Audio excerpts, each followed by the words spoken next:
Éxodo 32. Y lo que vamos a ver es cómo, entonces, ¿qué pasa?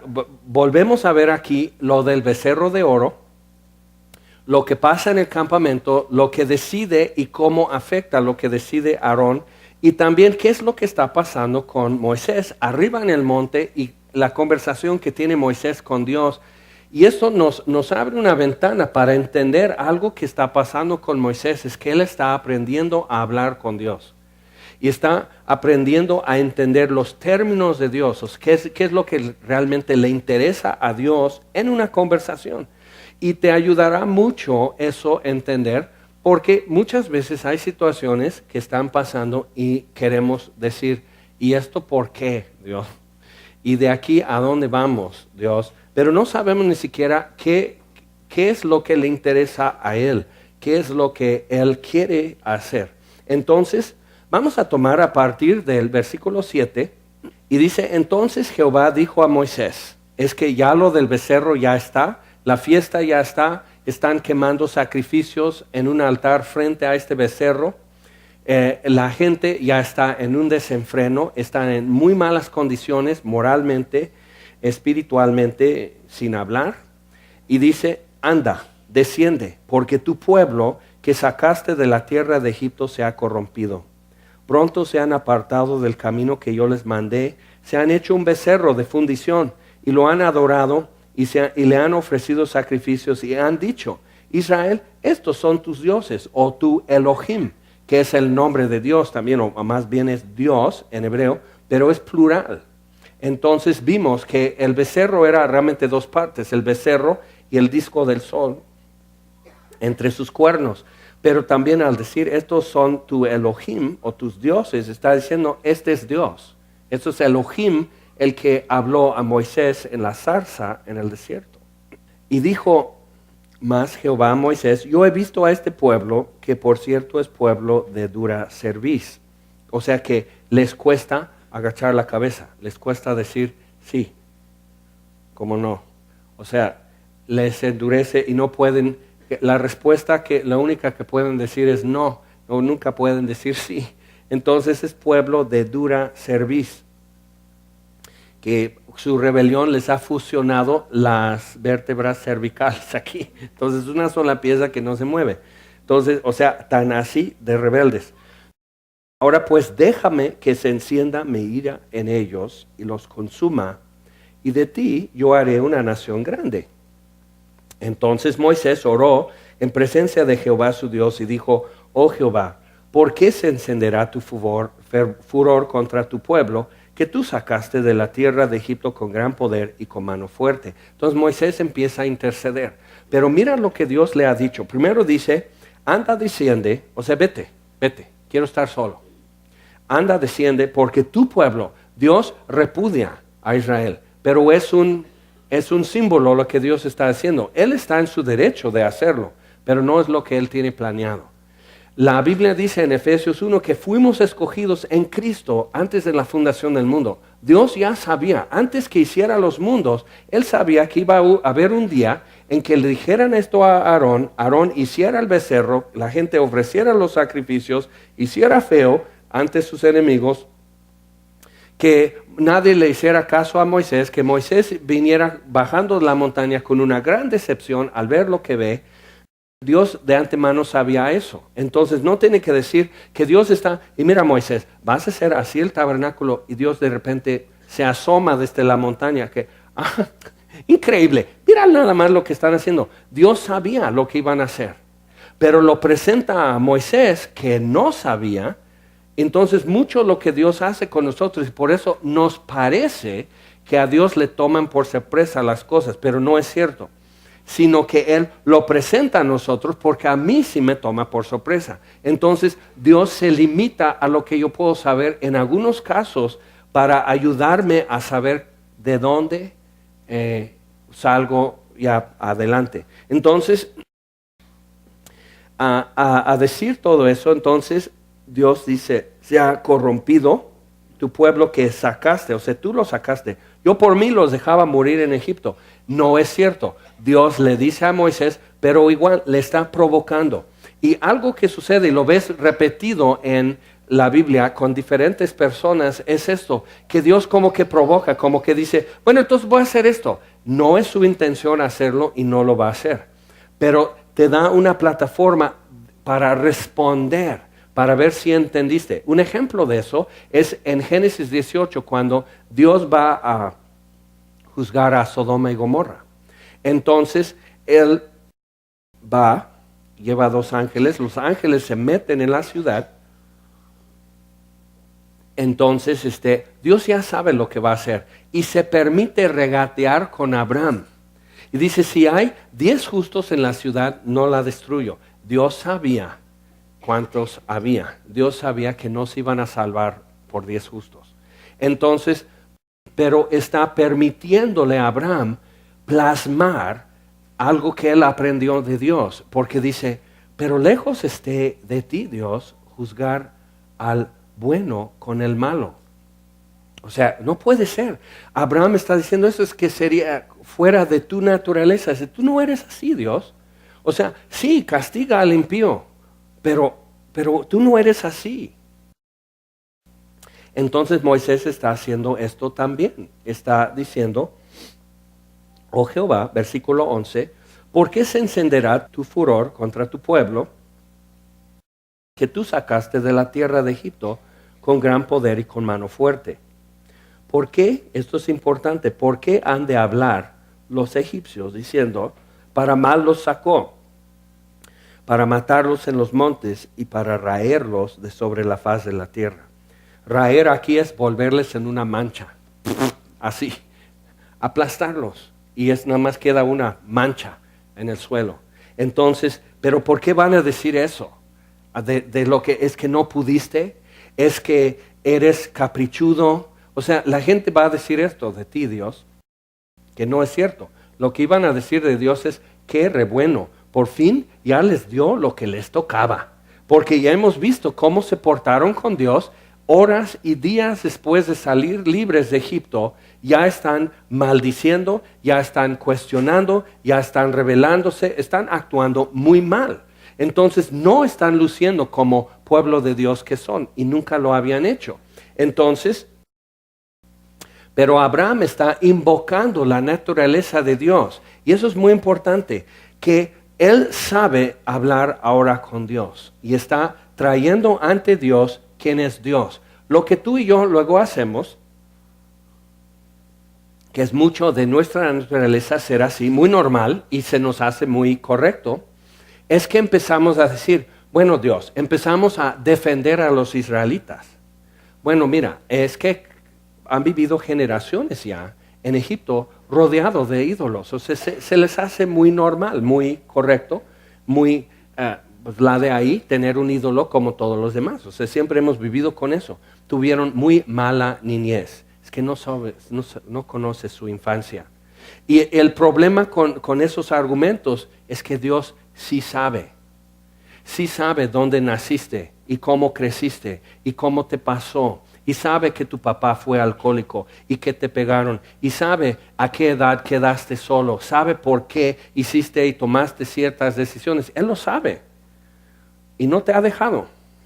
Entonces es algo muy importante para nosotros el poder decir, bueno, si Él lo sabía de antemano, ¿qué espera de mí? Entonces, con esto, Moisés entonces empieza a invocar a Dios ante Dios. Y a ver si entiendes lo que estoy diciendo. Dios, acuérdate, tú eres así. Dios, ¿qué se le va a olvidar que Él es fiel? A Dios no se le olvida que es bueno, que es fiel, que no dice mentiras. Dios no se olvida de quién es, pero yo sí me olvido de quién es Él. Entonces parte de eso es invocarle a Dios y decir, Dios, yo sé que tú eres así.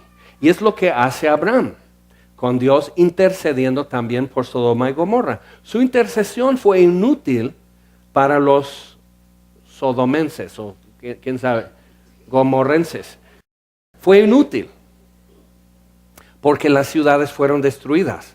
Pero no fue inútil, checa esto, no fue inútil la intercesión que hizo Abraham, no fue inútil para él. Porque es cuestión de identificación y cuestión de identidad. Entonces Abraham empieza a identificarse con Dios cuando intercede por Sodoma y Gomorra. Empieza a decir, pero Dios, a ti te gusta esto. Dios, tú eres así. Dios, tus caminos son justos y rectos y tus juicios son perfectos. Y tú te gozas de hacer bien a la humanidad. Tú eres así. Y lo que pasa entonces es que como él está identificándose con Dios, su identidad, la identidad de Abraham empieza a cambiar. Abraham se ve como un hombre que así también va a caminar. ¿Y qué es lo que Dios dice antes de empezar la conversación? Abraham nomás fue a acompañarles, encaminarles ya después de comer juntos. Y Dios dice, ¿cómo voy a esconder de Abraham lo que voy a hacer? Sabiendo que él va a enseñar a su descendencia, después de él, a andar en mis caminos.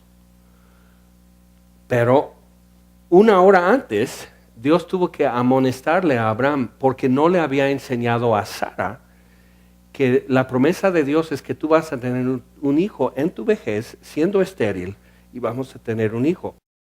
Y no le había enseñado eso a Sara, y le dio risa cuando oyó la noticia. Entonces, y le tuvo que amonestar a Abraham. Y entonces, ¿cómo que va a enseñar a su descendencia? Si no enseña ni a su mujer mis caminos, ¿cómo va a enseñar a su descendencia que de por sí? ¿Cómo va a tener descendencia si yo no le doy ese hijo? ¿Te das cuenta? Entonces, Dios no está decidiendo, no determina qué es lo que va a hacer hoy con Abraham, basado en el pasado de Abraham. Abraham había sido cobarde, había dicho mentiras, había tenido miedo del hombre y no confiado en el poder de Dios para protegerle. Entonces, Abraham en varios momentos de su vida no lució, no tenía una calificación muy alta. Y Dios no está tomando el pasado de Abraham para decidir qué es lo que voy a hacer hoy con Abraham, sino está viendo el futuro de Abraham para saber qué hacer con él hoy. Abraham va a hacer esto, va a tener descendientes como la arena del mar y como las estrellas del cielo. No depende de Abraham, depende de Dios el que él tenga esa descendencia tan numerosa. Entonces, para que veas lo que está pasando, Dios está viendo el futuro de Abraham para saber qué hacer con él hoy. Y como no sabemos el futuro, se nos hace muy difícil tomar esas decisiones en cuanto a nuestra vida o la vida de otra persona. Entonces empezamos a decir, pero entiéndelo. Vengo de una familia muy difícil. Y Dios, no le tienes que decir, mira, Dios esto y dar todo tu expediente de trabajador social. Dios ya lo sabe. Pero Dios está tomando sus decisiones hoy de acuerdo con lo que Él sabe del futuro. Y tenemos que entender estas cosas porque Jesús, después de orar toda la noche, llamó a sus 12 apóstoles y uno de ellos fue Judas Iscariote. Y Jesús sabía desde el principio y anduvo casi 4 años con ellos y uno de ellos era Judas y sabía que Judas le iba a traicionar y le iba a entregar, le iba a vender. Todo eso lo sabía Jesús. Pero tomó la decisión de llamar a Judas no por quien había sido, sino por quien iba a ser. Entonces va por 2 caminos el asunto. Llama a Pedro, que lo negó 3 veces, que era bocón, que era cobarde, que era inestable. Le llama a Pedro no por quien había sido, sino por quien iba a ser. Y por eso le pone el apodo, Pedro, cuando su nombre era Simón. ¿Por quién vas a ser? ¿Te das cuenta? Cuando Pablo se convierte y Ananías, un discípulo en Damasco, está orando y Dios le habla y dice, ve y ora por este hombre. Está ciego y sabe que yo le voy a usar y está esperando instrucciones.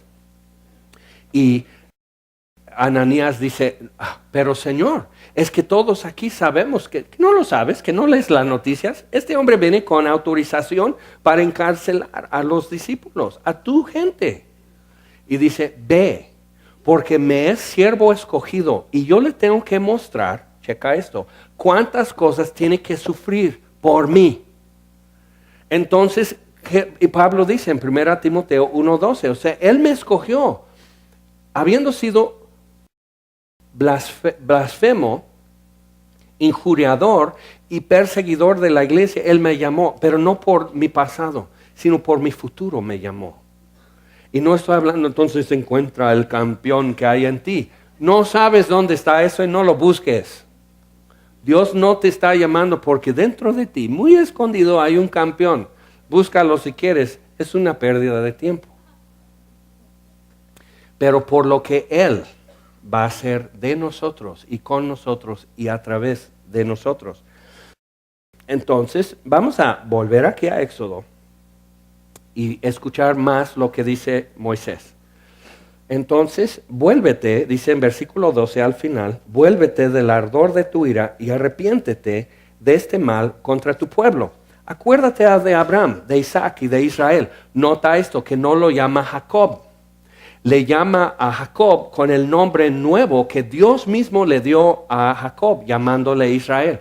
¿Qué está haciendo Moisés? Está diciendo, bueno, tú obviamente tenías un plan para el futuro de Jacob, que era ladrón, mentiroso, engañador y demás.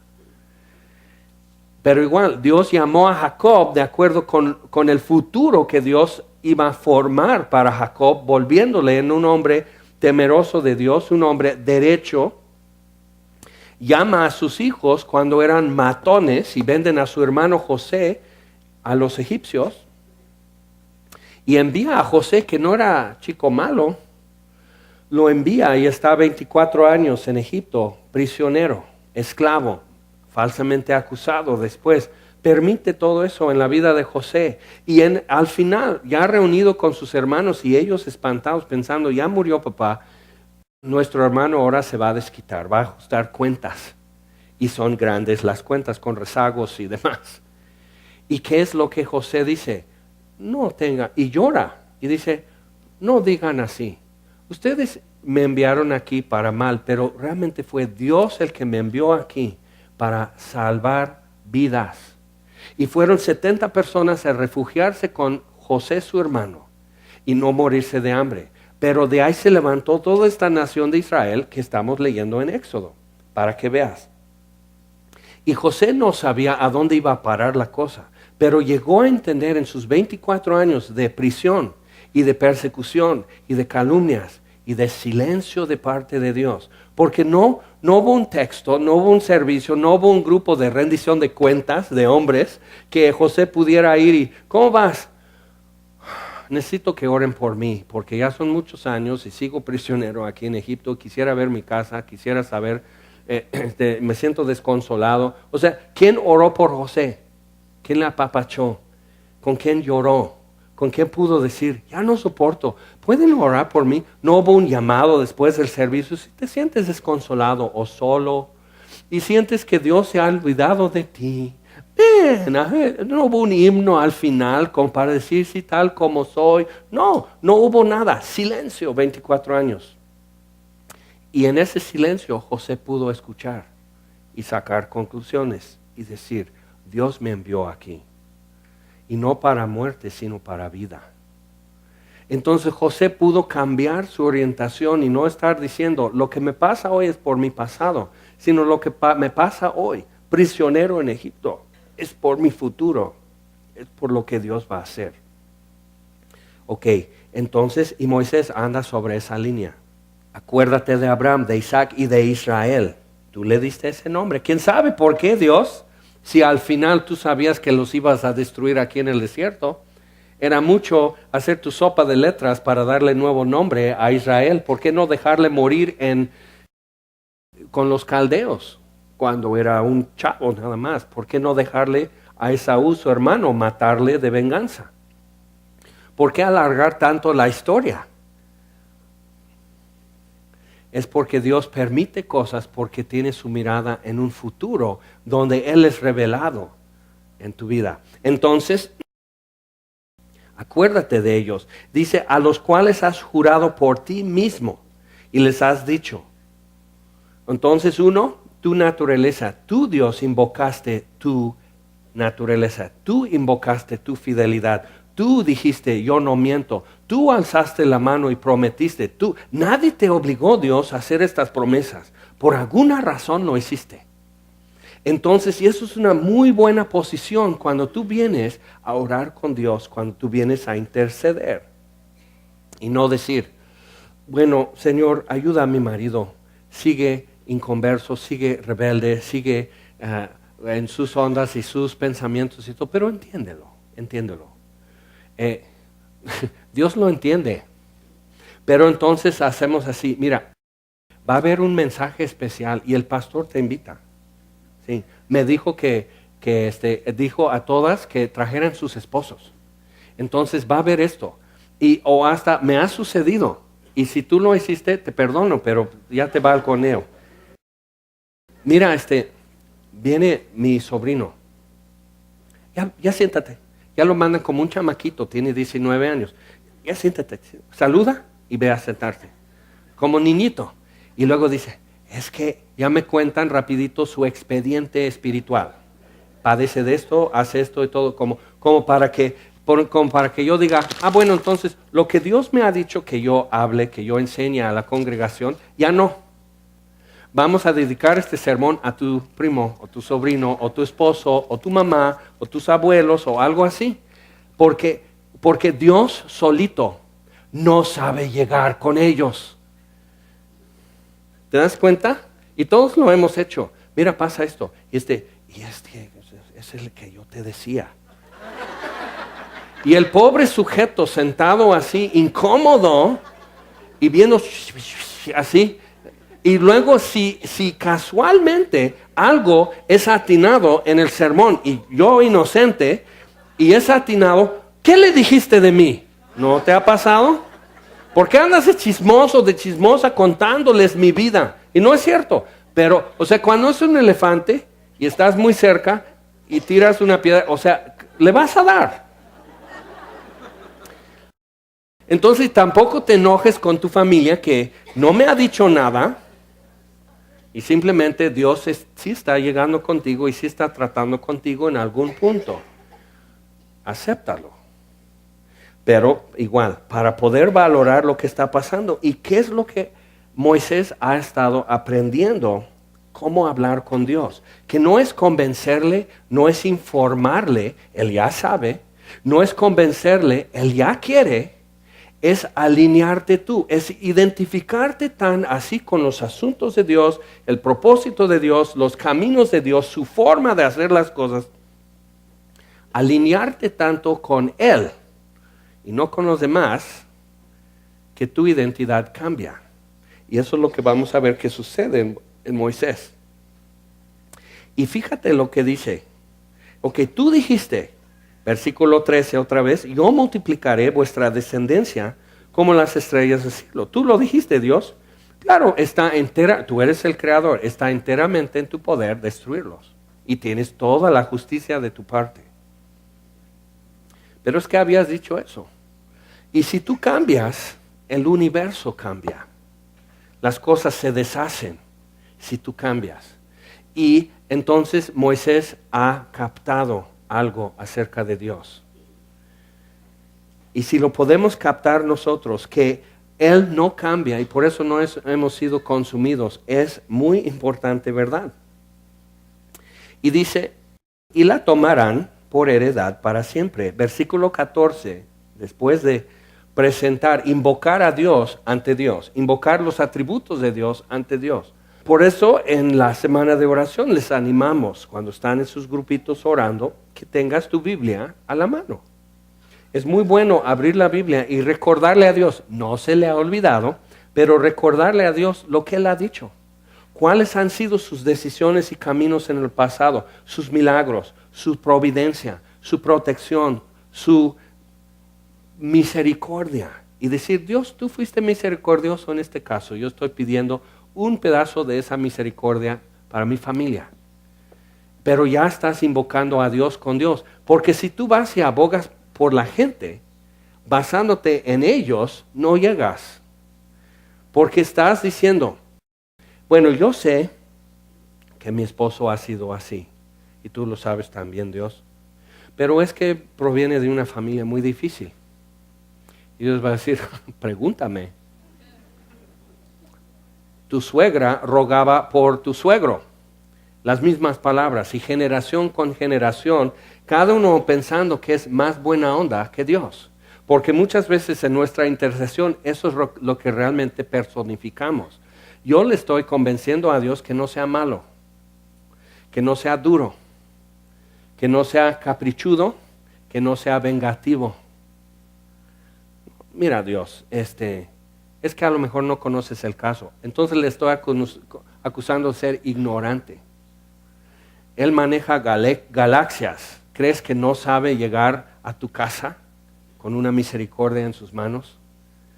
¿Crees que, no, pero es que esto es muy difícil? Entonces, ¿crees que Dios acaba de crear una piedra tan pesada que ni Él la puede mover? ¿Te das cuenta? Y eso es muy fácil, decir cosas así, pensar cosas así. Estamos muy errados cuando ocurre. Ok. Entonces, y aquí está el marido contigo y él nomás está diciendo, estoy segurísimo que has estado hablando de mí. Sí, pero así como eres de piedra, no eres tan pesada como piedra que Dios no te puede mover. Y puedes decir, es que Dios me hizo así. Así soy, inatento, olvidadizo, machín, etcétera. Así soy, Dios me hizo así, jajaja. Y me jacto. Ok, pero fíjate que Dios no hizo una piedra tan grande y tan pesada que no la pueda mover. No es que Él no pueda o Él no quiera. Y te respeta tanto que espera. Y permite becerros de oro y demás cosas. No lo debe permitir. Pero entonces, ¿qué estamos diciendo? Bueno, si yo soy así y no puedo cambiar, entonces es culpa de Dios, porque Él me hizo así. Él me hizo chismoso. Bueno, quizás no tanto, pero me dio una propensidad hacia lo chismoso. Y lo que necesitamos decir y darnos cuenta con eso es, Dios está viendo un futuro, no un pasado.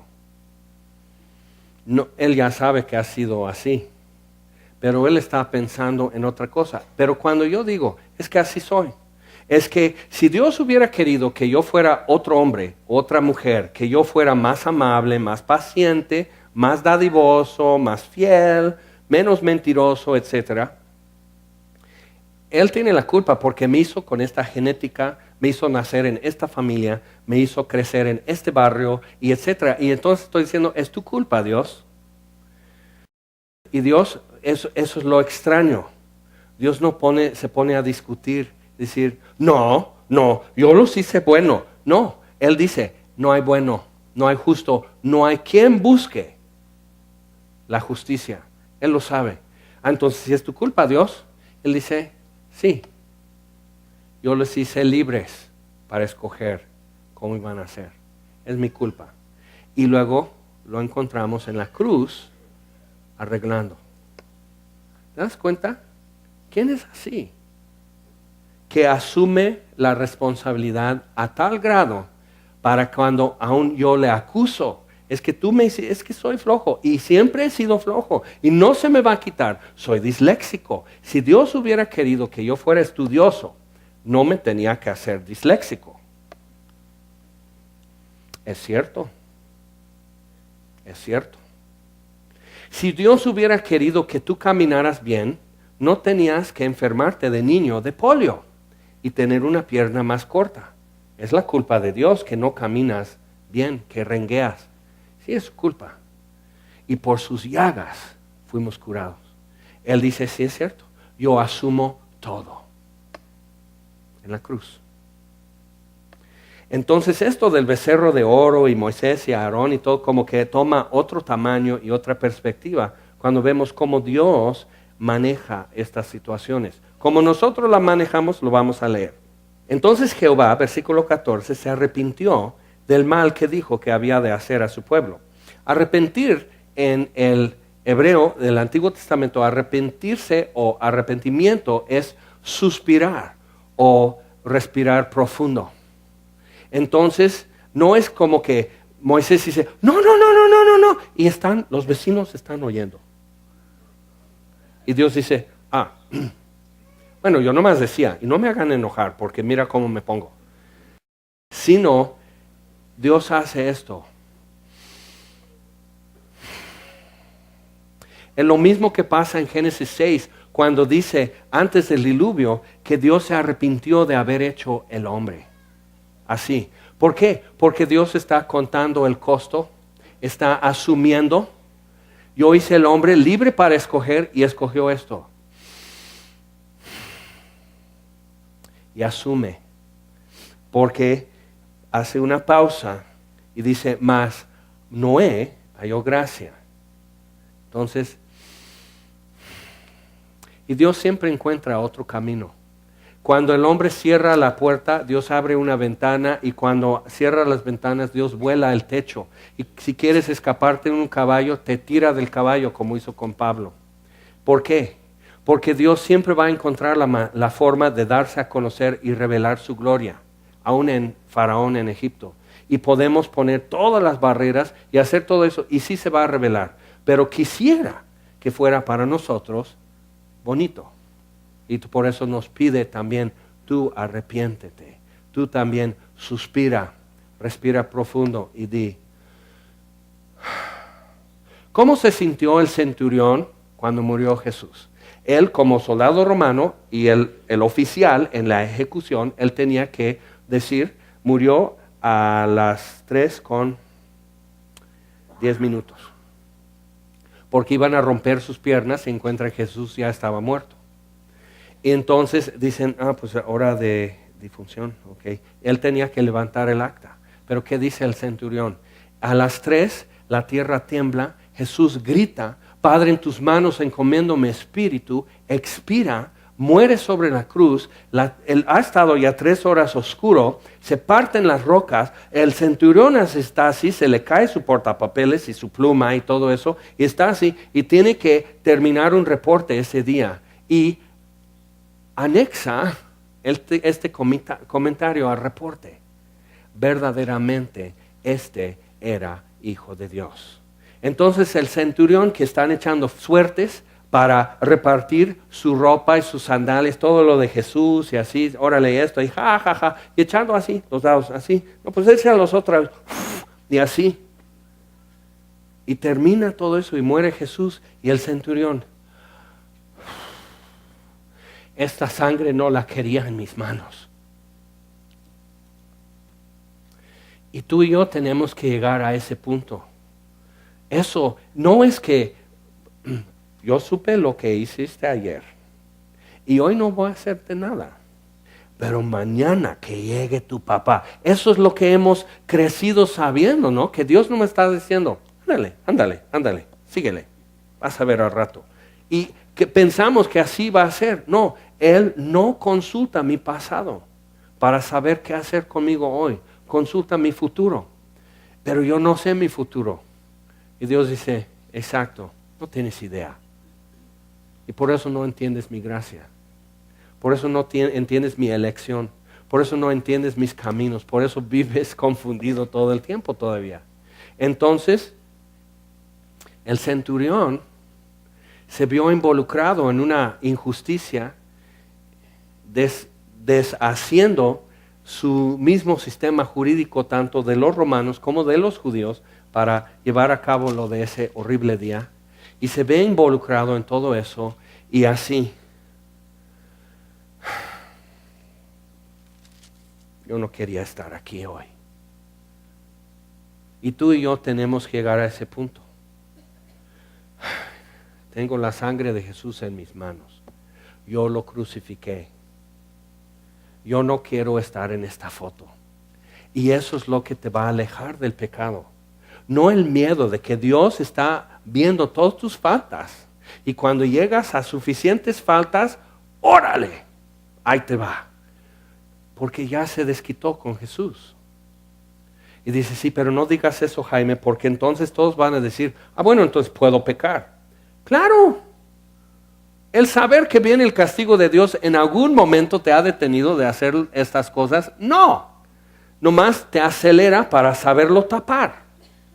Y te pones así, bueno, entonces, pues le va a dar una mordida, ¿no? Que no me reporte el Espíritu Santo, que no le diga al Padre lo que hice. Entonces cuando mañana quiero hablar con Dios, o sea, que todo esté normal. Y ¿cómo es eso? Darle como un soborno al Espíritu Santo. Es eso, se llaman buenas obras. Entonces el legalismo trata de minimizar, de reducir la condena lo más posible. O sea, yo sé que cuando ya viene la soga es para mí. Yo sé que cuando ya veo la vara en mano de Dios, que es para mí esa vara, yo lo sé. Y el legalista entonces trata de reducir lo más posible lo que va a ser su condena, su castigo. Y decimos, ay sí, por eso, ay, cómo me caen gordos los legalistas. Ok, moralista. Porque el moralista es tan buena gente y no teme a Dios realmente, teme al hombre. Y el moralista entonces quiere ganar la buena opinión de todos. Entonces, peace and love, llegando a la iglesia, hola, y saludas a todos, y siempre sonriente, nunca te quejas, a lo menos en la iglesia. Después de la iglesia todo se vale. Pero en el servicio, sonriente, sí, eres moralista. Lo que quieres es que toda la gente diga, este sí es un cristiano. Y es tan carnal como el legalista. Porque está viendo su futuro y no sabes tu futuro. Y no estás viendo cómo Dios arregló la condena y cómo arregló tu reputación y cómo arregló tu premio y demás. Entonces el legalista y el moralista siguen equivocados, siguen frustrados, insatisfechos toda la vida. Pero vamos a ver más sobre eso en un momento. Volvió Moisés y descendió del monte. Y si te das cuenta, Jehová suspiró, pero no da sentencia, ni bien ni mal. No dice, bueno, entonces Moisés ahí muere, no va a hacer nada, está bien. Cuando bajes, por favor, diles que por favor, que agarren la onda. No, o sea, Dios no dice nada, ni bien ni mal. Y Moisés baja del monte, trayendo en su mano las 2 tablas del testimonio.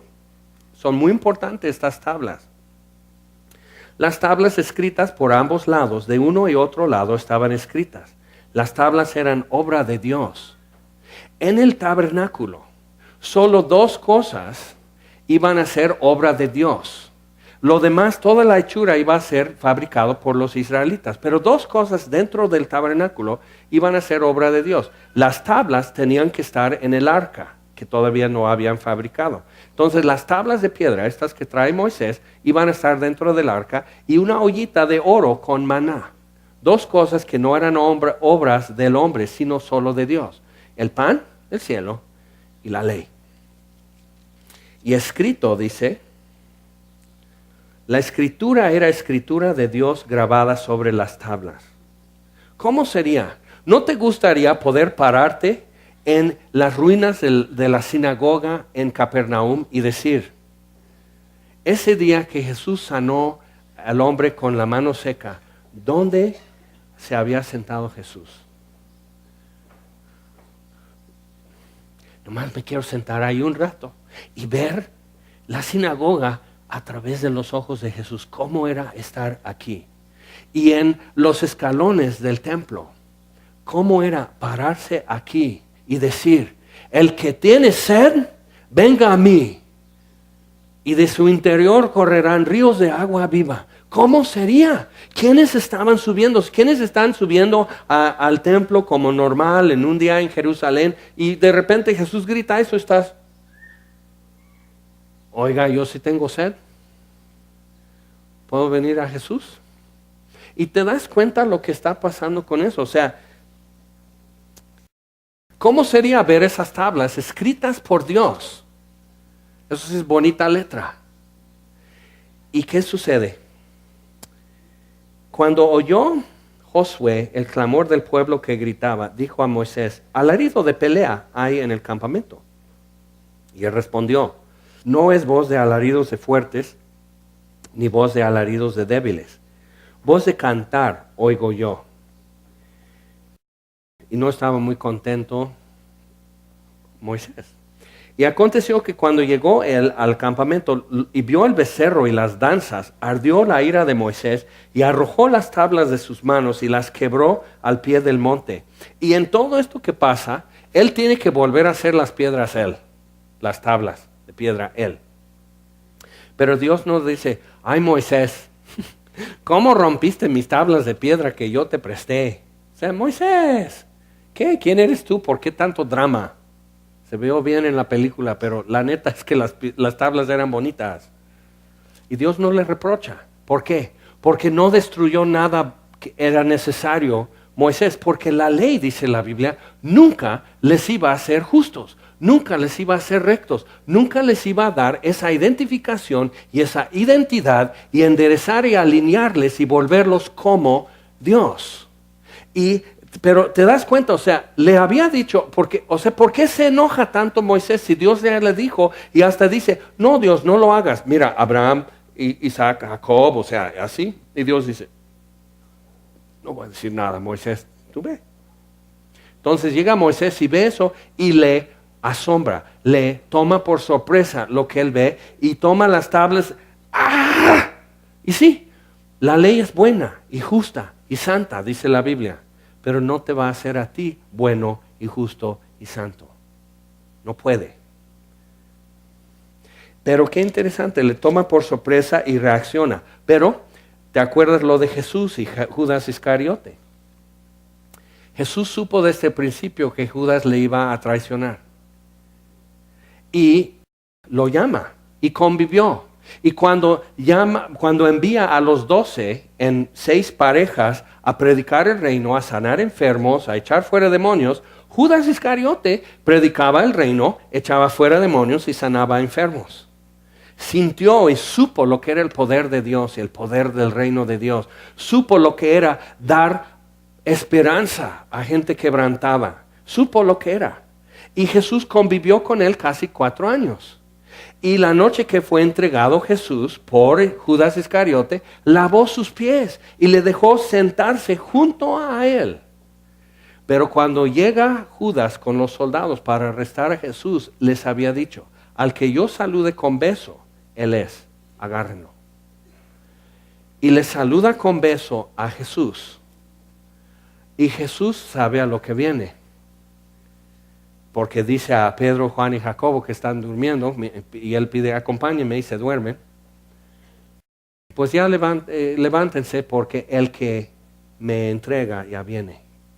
Entonces él sale y Judas se acerca y le saluda con un beso. Y Jesús, Judas, con un beso me entregas. Entonces el Padre guarda una sorpresa para Jesús. Él supo desde el principio que Judas le iba a entregar, pero no supo ese detalle. Y tú y yo hemos probado la amargura de esa sorpresita. O sea, supe esto, pero no me imaginaba que fueras así. Y todos lo hemos probado de alguna manera. Y tu Salvador también. Una sorpresa para amargar, o sea, para quitarte, el último rasgo de gozo. Con un beso. Pero qué diferente. Moisés, no puedo creer. ¡Ah! Y rompe las tablas de piedra. Pero ¿qué pasa con Jesús? Judas, con un beso me entregas. Y es todo lo que tiene que decir a Judas. Ya no cruza otra palabra. Y toma un paso adelante y dice a los soldados, ¿a quién buscan? Dice a Jesús de Nazaret, yo soy, y todos caen para atrás, Judas incluido. ¿Te das cuenta? Jesús pudo haber dicho, ya me irritaron. Y vuela cielo y tierra, va volando como hoja seca. Lo pudo haber hecho. ¿Y quién le puede decir en ese momento, ay, pero por qué tan enojado? O sea, nadie, o sea, todos delante del trono de Dios en el día de juicio, nadie va a decir, espera, pido la palabra, un momento. ¿Y qué de los de África? Yo no te pedí que tú murieras por los de África, pero me rebelé a ti y puse gente en tu camino que te chocaba, que te molestaba, que te insistía, los puse en tu camino porque te amo. Ok, entonces, dices, ay, no. Pero sí, tú y yo tenemos sangre de Jesús en nuestras manos. Y no se quita. No, o sea, tenemos que arreglar el asunto. ¿Cómo llegó esta sangre aquí a mis manos? ¿En qué estuve? ¿En qué participé en la muerte de Jesús? No fui el primer causante en su muerte. El que creía estar sin pecado y tiró la primera piedra, fui yo. Y cuando llegas a ese punto, haces como Dios se arrepintió y así. Dios, ¿me puedes ayudar con eso? Porque no te digo ninguna noticia cuando te digo que siempre he sido así. Y esta piedra, que soy yo, es demasiado pesada para que yo la mueva. Pero tú no has hecho una piedra tan pesada que tú no puedas mover. ¿Me puedes ayudar? Pero ya es muy diferente, ya es arrepentimiento, ya es decir, me puedes dejar así, no me tienes que cambiar. Y voy a seguir blasfemando, y voy a seguir transgrediendo, y voy a seguir de violento, y de flojo, y de chismoso. Voy a seguir así si tú no haces nada.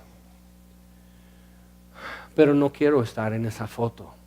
No quiero ver en mis manos la sangre de Cristo todavía. Yo no quiero verme implicado en el crimen. Pero no me puedo salir yo de la foto. Me tienes que sacar tú. Eso es arrepentimiento. Y ese suspiro que tú sientes ahorita es eso. Que no sean palabras nada más, Dios. En verdad, en serio, ayúdame con esta piedra que yo no puedo mover. Entonces, rompe las tablas. Versículo 20, tomó el becerro que habían hecho y lo quemó en el fuego.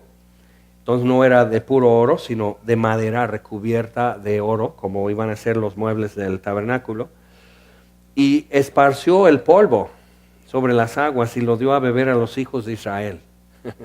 En Números después hay una ley para celos, y si un marido tiene celos, hacían una agua y en un pergamino escribían la maldición por infidelidad y lavaban eso en un agua y la mujer tenía que tomar esa agua. Y si era culpable, si había sido infiel, le daba y tropecía, o sea, se le hinchaba así el abdomen y o se quedaba enferma y se moría. Pero todo el mundo sabría lo que ella ocultó.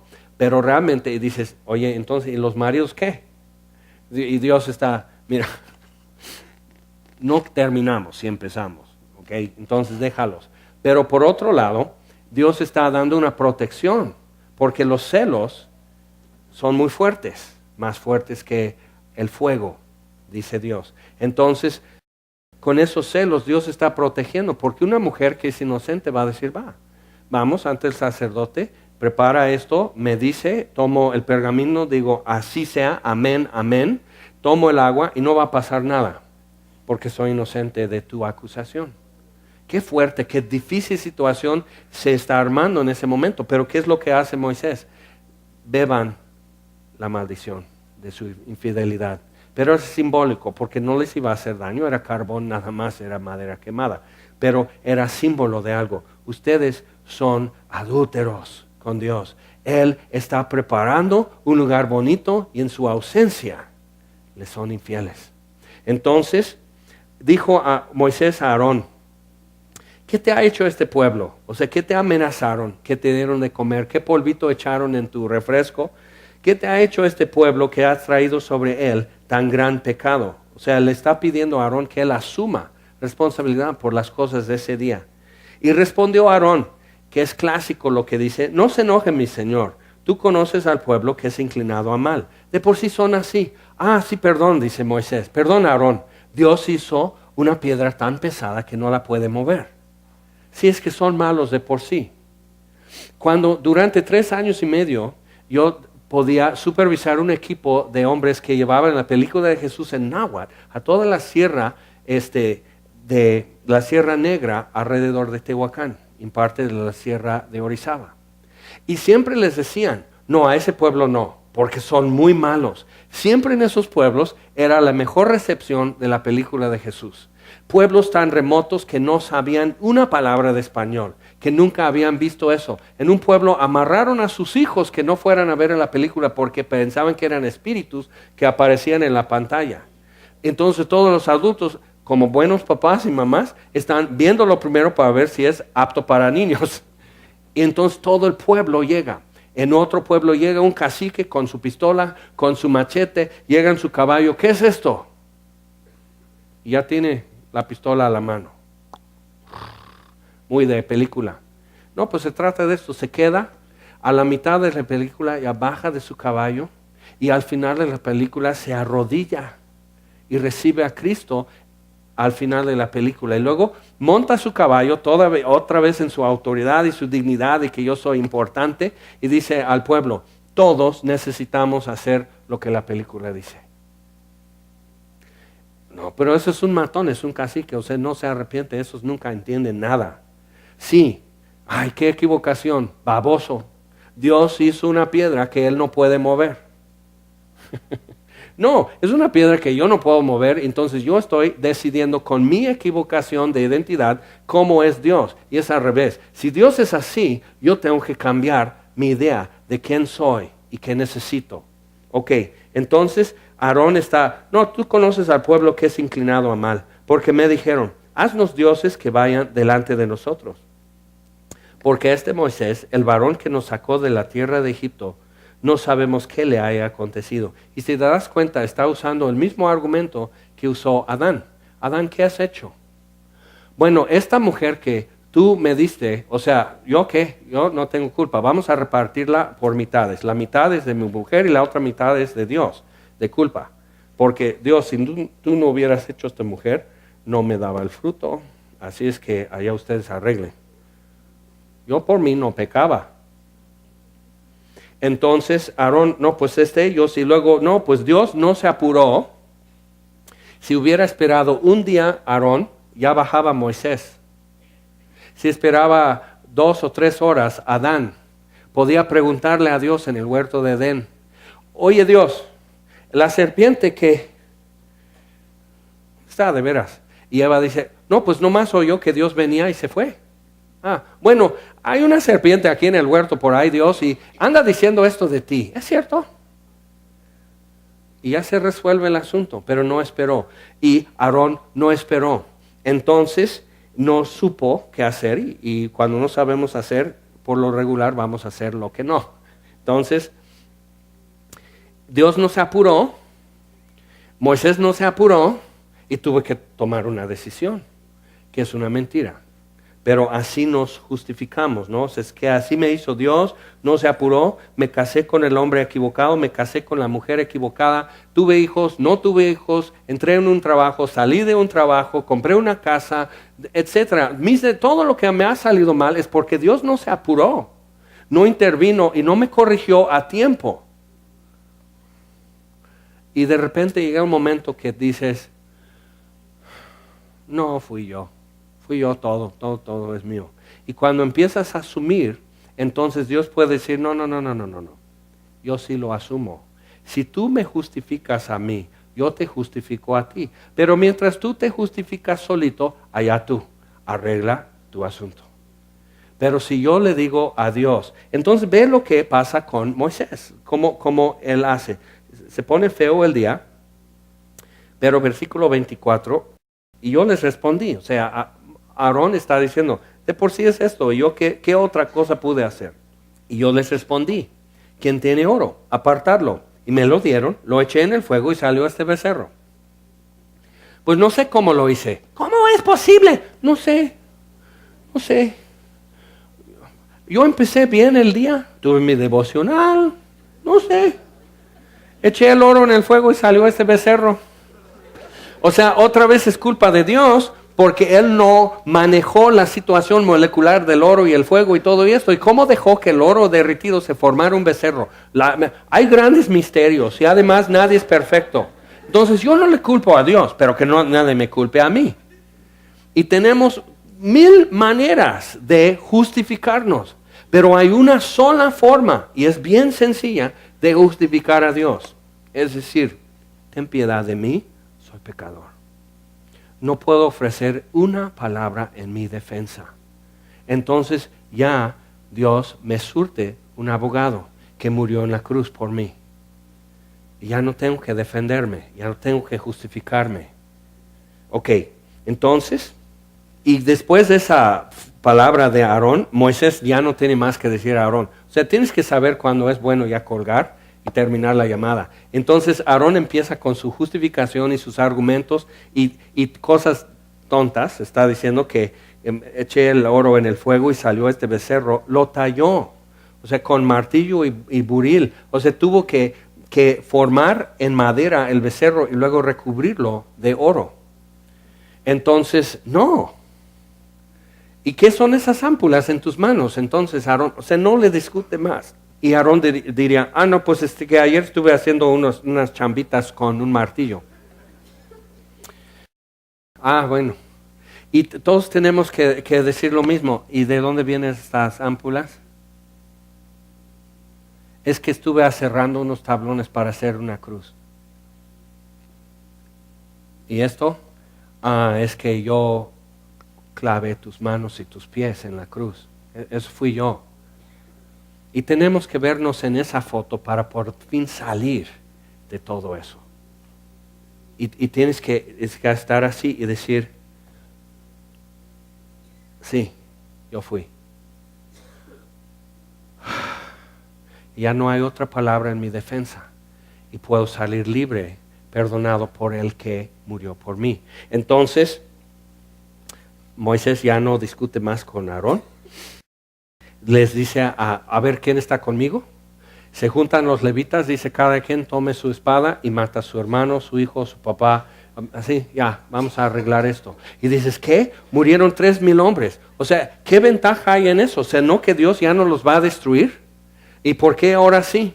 No, era simbólico nada más. Todos tenían que ser puestos a espada ese día. Y peor, Él dice, deja que mi ira se encienda en ellos. O sea, iba a ser una combustión espontánea. Simplemente así, con su mirada de fuego y su rostro como el sol a mediodía. Nada más tendría que mirarte Jesús en su santidad y gloria y ¡pum! Ni plumitas de ti caen al suelo. ¡Pras! Vapor y ceniza. ¡Fu! ¿Y qué le dice a Juan en la isla de Patmos? Ve eso. Y Jesús dice, no temas. Fíjate, estuve muerto y ahora resucité. Soy yo. Y eso cambia todo. ¿Te das cuenta? Cambia todo. ¿Por qué? Porque murió por mí. Y no me canso de decirlo.